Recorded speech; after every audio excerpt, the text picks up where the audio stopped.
If your clock ever stops at 3:17, run. In a forgotten village tucked deep in the forest, every home has the same clock, handcrafted by a man no one remembers. No one has seen him in nearly a century, but his clocks still tick, all in sync. Until one night, at exactly 3:17 a.m., one clock stopped, then another, then 10 more. The sound changed, the ticking slowed, like heavy footsteps approaching. A girl named Elira stayed awake that night, just to see if the stories were true. She watched the second hand freeze. She smiled and whispered, "He's coming for me now." And then she vanished. No struggle, no trace, just silence. Every year since, on the same night, one more clock stops. One more person disappears. The villagers say the clockmaker was cursed, his soul trapped in the gears of time.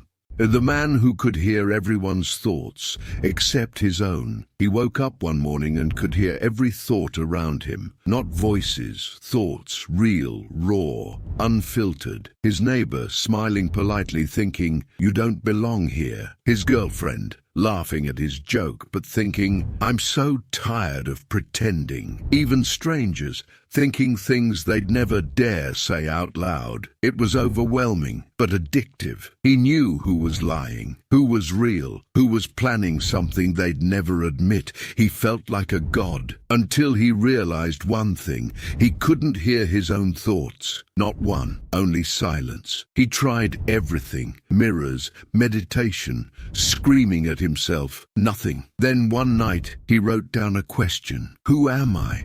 And for the first time, he heard a voice, but it wasn't his. It whispered, "You were never the one thinking." And suddenly, he wasn't sure if he had ever existed at all. I found an old map stuffed inside a library book.